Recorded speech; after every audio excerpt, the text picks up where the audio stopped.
to The Book of Life, a show about Jewish people and the books we read. I'm Heidi Estrin.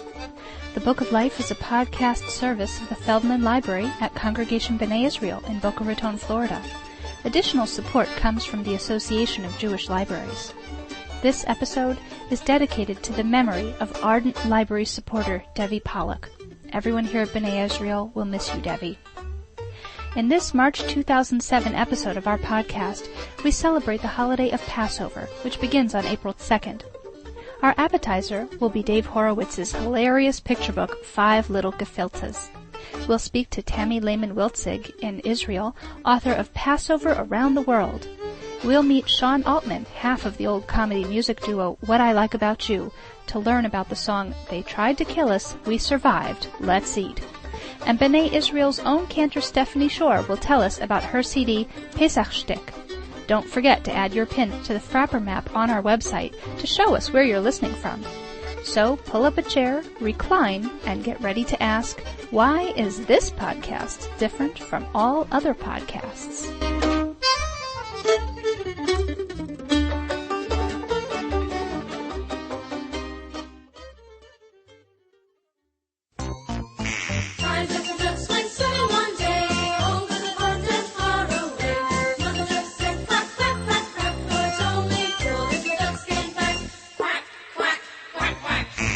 Dave Horowitz is the author and illustrator of funny and edgy books for kids, including the Halloween favorite, The Ugly Pumpkin. Now, for the first time, he explores his Jewish roots with his new book, 5 Little Gefiltes, based on the old 5 Little Ducks song you can hear playing in the background right now. By the way, our thanks to ICANN, the UK charity that supports children's communication, for permission to use their recording of the song.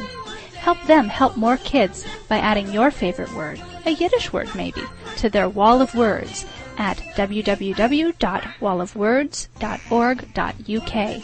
I added gefilte. Now let's hear from Dave Horowitz. We spoke to him by phone at his home in New York's Hudson Valley.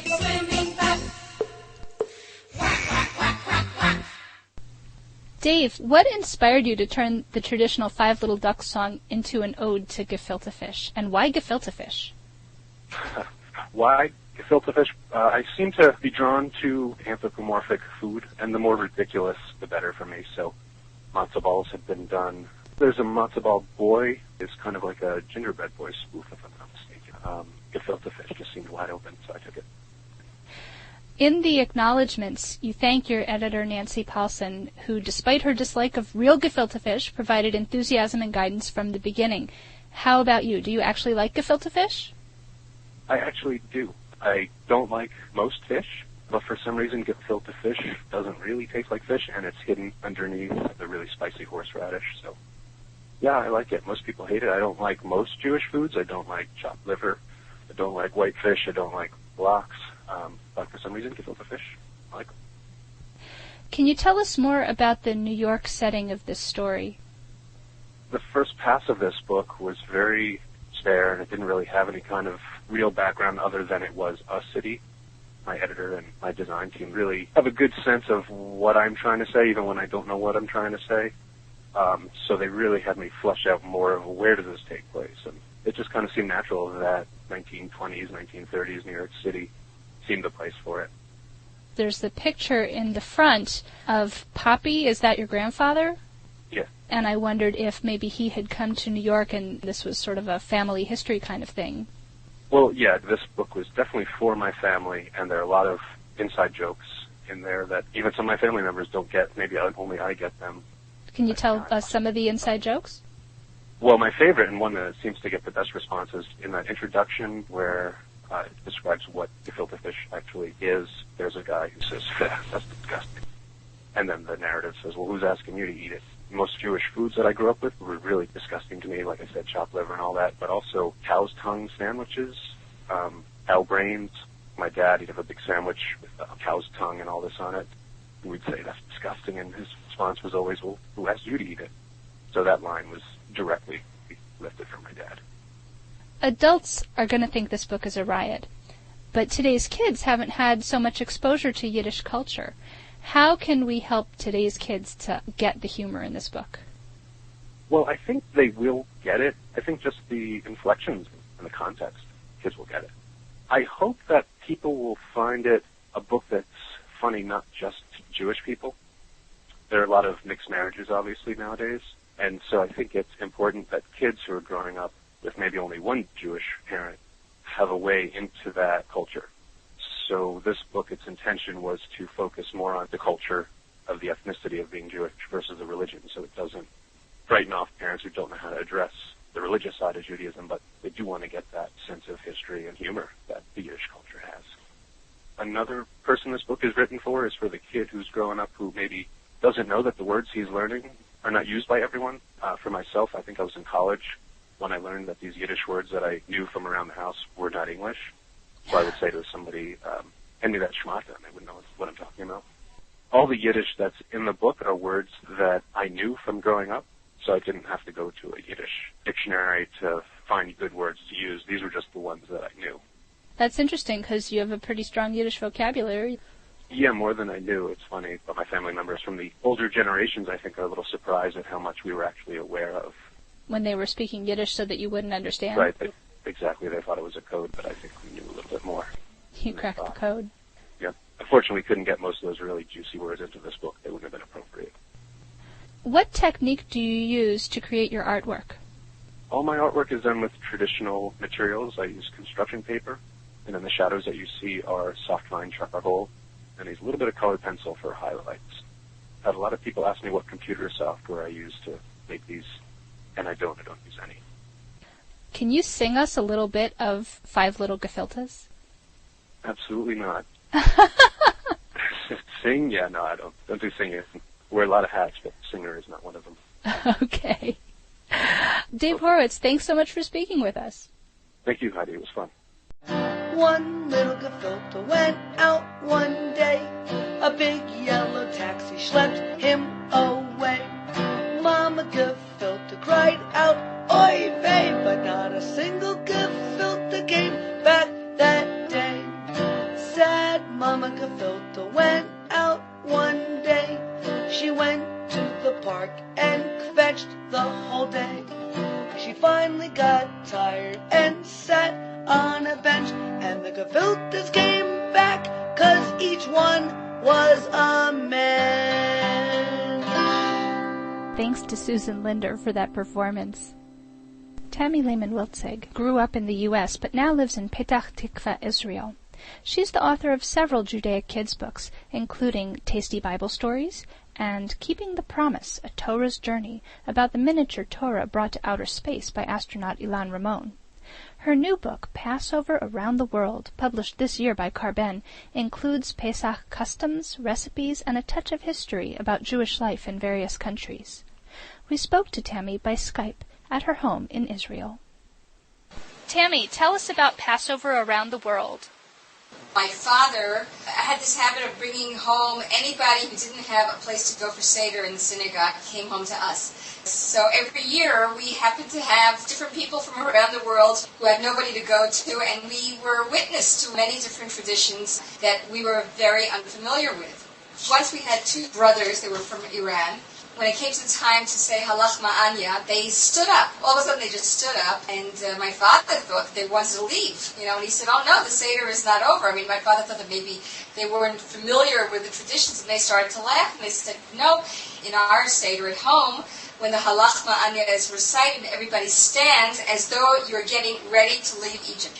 Now that I'm talking to you, I remember that there was a 3rd Iranian who was at the table. His name was Herzl, and he said that in his house, they not only stood up, but they held a stick with a cloth hanging over it, just like you would picture a little boy who's about to run away from home. They stand there with their belongings on this stick that they hold over their shoulder. The following year, my father brought home a man from Ethiopia, and when my mother came out and served the main course, he looked at the meat and he said to her, "Excuse me, lady, but is this from the lamb that you sacrificed this morning?" I remember my mother was so aghast. She was about to, drop the tray, and she said, "No, why?" And he said, "Well, if it's not, then I can't eat the meat." So I remembered these customs, and living in Israel, I'm living in a melting pot, and there's no better place to find out about all the different customs. So writing the book was a golden opportunity to relive these memories and to expand upon them. What were some of the most interesting Passover customs you learned about as you researched this book? My favorite custom in the whole book is the one about the scallion. The Iranian Jews, each one takes a scallion in his hand, and as they're saying the dayenu, then they come to the word dayenu, they hit their neighbor next to them on the right with the scallion. Why am I hitting you with a scallion? Well, do you remember when we were slaves, and if we didn't do the job, the Egyptian slave master, the taskmaster, was standing on top of us with a whip, hitting us. It turns the Seder into such a lively affair, and it's almost like a game. It's an interactive game. Another custom that is very, very, very popular amongst the Sephardim and from different countries is a play where somebody plays the role of a Jew leaving Egypt. He goes and he stands on the other side of the front door. He's dressed up the way we would picture a Cecil B. DeMille Jew leaving Egypt, and he knocks on the door. And the father of the house answers the door, and they go through a rehearsed play live at the Seder to the effect of, who are you? I'm a free man. Where do you come from? And the answer is, I was a slave once in Egypt, and now I'm a free man. And then the master of the house says, and where are you going to? And the former slave answers, I'm going to Jerusalem. And then he's invited in to join everybody at the Seder table. It's just so wonderful. One thing that I've discovered as an Ashkenazi is that Ashkenazim are boring when it comes to customs on Passover. It's routine, well, we're dipping our finger in the wine, like during the Eser Makot. We're opening the door for Eliyahu. I don't find the flair that you find amongst the Sephardi community. Many of the families in the book don't celebrate Passover in their home country anymore. They've brought their customs with them to Israel. Why did you choose to show them as immigrants instead of in the countries where they came from? I definitely went about trying to find a variety of customs, and also that they would be from the different corners of the world, and Israel's just the perfect place to find these people.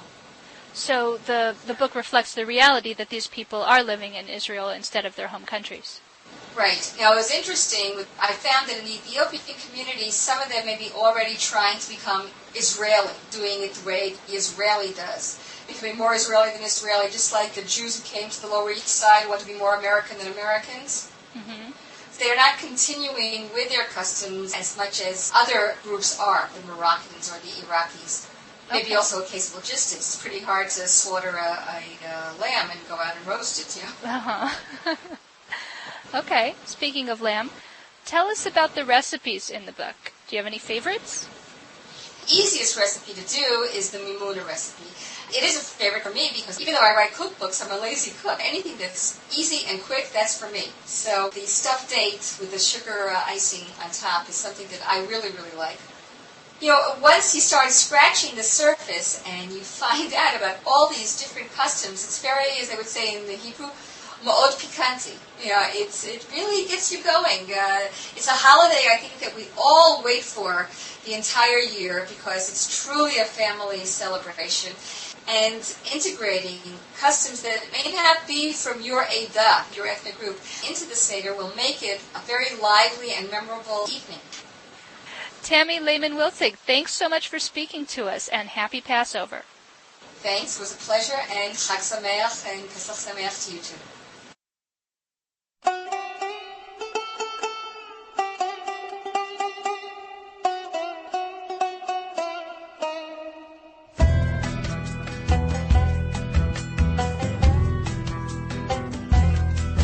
We were slaves to Pharaoh in Egypt.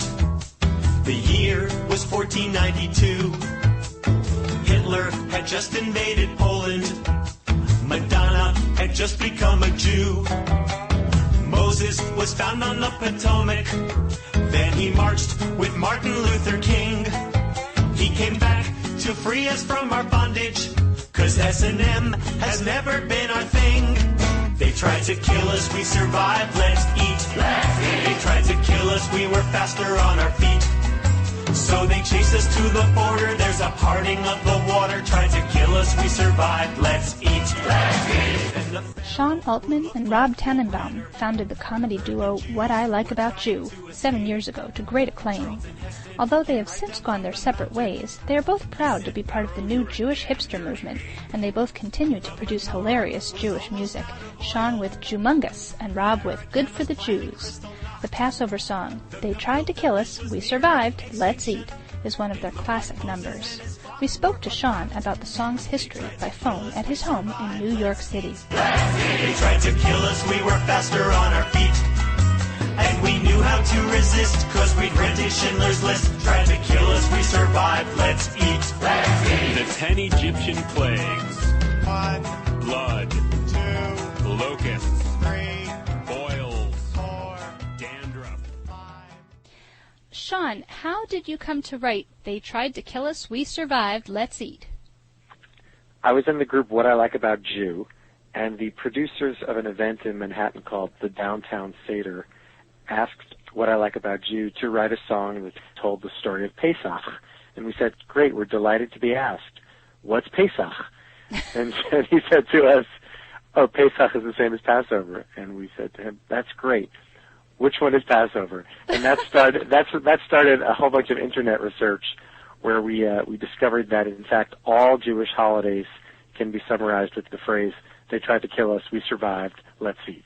So even though in reality, yes, I know the story of Passover, it was fun to write a song that, if the song is written from the perspective of like the naughty schoolboy who doesn't really know the story of Passover and he's making it up on the spot.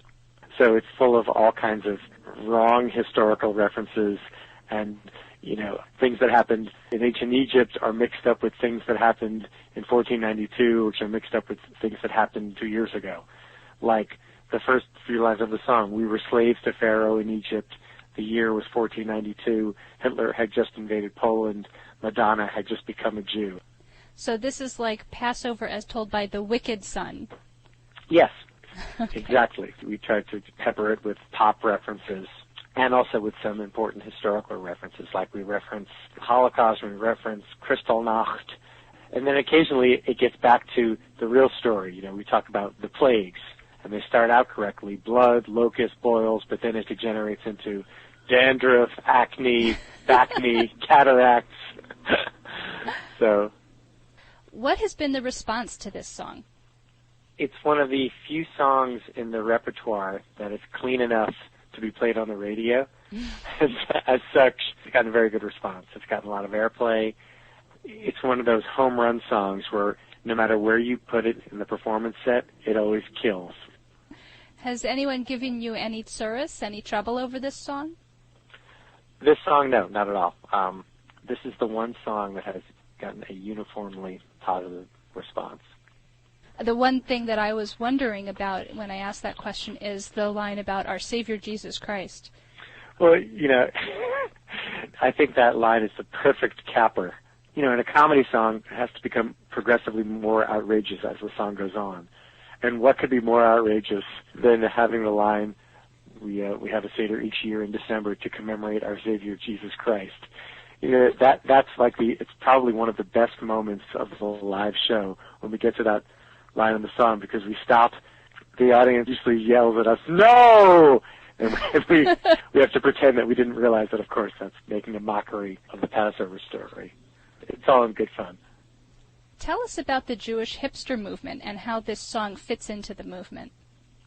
I would describe the Jewish hipster movement as a predominantly secular Jew movement that's in striking contrast to the comedic Jewish sensibility of our parents' generation, which is Mel Brooks and Woody Allen, both heroes of mine, but typically Jews were portrayed as, at least the Jewish men were portrayed as nebbishy, fearful, perhaps embarrassed about their Jewishness, while this new breed of Jewish comedy is more confident, it's brash, it's very in your face. It's an empowering movement. It's typified by people like Sarah Silverman, Sacha Baron Cohen, you know, whose movie Borat was such a sensation this past year, and even Jon Stewart, because even though Jon Stewart doesn't talk about his Jewishness regularly, you know, in every show, it's referenced enough that you know he's Jewish, and you know he's smart, and there's a confidence to it. That's how I would describe the Jewish hipster movement. That and the fact that the media has created this term, the Jewish hipster movement. Mm-hmm. It's like all of a sudden it's cool to be Jewish. A lot of famous actors throughout the history have changed their names from these very, very Jewish names to very, very waspy names. It's sort of like a reaction against that. Like if Tony Curtis, whose real name was Bernie Schwartz, if he were an actor right now, he'd probably still be named Bernie Schwartz. I think this song fits in that there's a naughtiness to it. Another song of ours that would be more reflective of the Jewish hipster movement would be a song that was more provocative, like the song Jews for Jesus, mm-hmm. which is like a punk anthem against the Jews for Jesus. Musically, it's like a Ramones song. It's like fast and grungy. So it uses punk, once and always hip, and a subject matter that's edgier than for example, an Alan Sherman song. You know, it's like the anti-Hello Mudda, Hello Fada thing. I guess that's how I could say it. When you wrote this Passover song, you were part of the comedy duo What I Like About You. What happened? Why did that group break up? We performed together for 7 years. Over the course of the 7 years, the act became more serious. We made an album. And in the end, we just had creative differences and personal differences. And in the end, we just couldn't get along. I'm grateful that we wrote a bunch of great songs together. It was both of our entree into this burgeoning market of Jewish comedy songs. Before we broke up, the one thing that we could agree on was to license the What I Like About You name and the repertoire to a musical theater producer who had been nudging us to try to get the rights to do an off-Broadway show. So we licensed it to him, and he will likely be mounting What I Like About You, the musical, later this year or 2008. Great. So look for What I Like About You, the musical. Okay, that'll be fun. Can you tell us about your Jewmongous Passover tour? Yeah, I'm starting in Vancouver and driving straight south to San Diego. There's 11 cities on the way. The show is very similar to What I Like About You in that it's comedy songs. I've written a whole lot of new material, and I'll have a guest, either a comic or another comedic songwriter on the bill. Typically, someone will come up to me after the show, usually someone who's older than 75, and says to me, I came to the show because I saw the word Jew in the title, and I thought it was going to be a nice, friendly show, but in fact, it was filthy. And then I usually say to them, hi, it's filthy, but you seem to have stayed for the entire hour and a half, so you must have enjoyed some part of it. Sean Altman, thanks so much for speaking with us, and have a great Passover. Thanks very much. Tried to kill us, we survived, let's eat. They tried to kill us, we were faster on our feet. So come on, blow the shofar, cause they haven't nailed us so far. Tried to kill us, we survived, let's eat.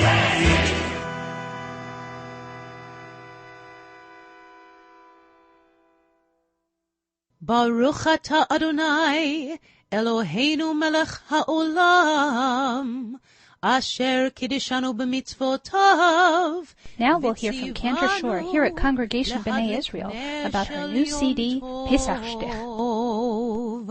Amen.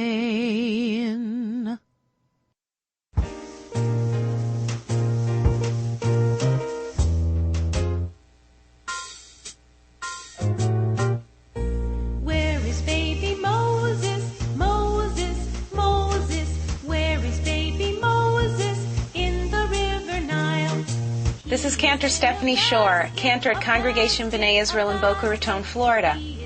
I, along with Susan Linder and Deborah Silver, decided to create the Pesaschtick CD because we wanted to make Passover very, very fun, so that it will make a wonderful impression on children, and that when they get older, they will want to celebrate with their families so that our tradition can live on and on and on. On the CD, you'll find traditional Passover songs that we sing at our preschool model seders. There's a second CD with 10 parodied songs. We have songs like the Macarena, which we call Matzarena. And we have a song based on Get Down Tonight, which is called Lean Back Tonight. And there's 10 songs like that. I would say that each one of them is a whole lot of fun. I use them at my personal family Seder, and everybody wants to get up and dance. It's just really a big, joyful moment to listen to this music. I think it's a CD that you would love to add to your Jewish music library, and we wish you a very, very happy Passover, and we pray that it is a peaceful one and a joyful one for everybody. Shalom. If you'd like to buy a copy of the Pesaschtick CD, call Congregation B'nai Israel at 561-241-8118. All right already, Dayenu. I've had matzah fry. We've had matzah pizza. Boy, I'll be cleaning up crumbs forever. I am so glad that it's time to eat matzah. It's so crunchy, it's so good, and it comes in a box. I am so glad that it's time to eat matzah. Hey, matzah.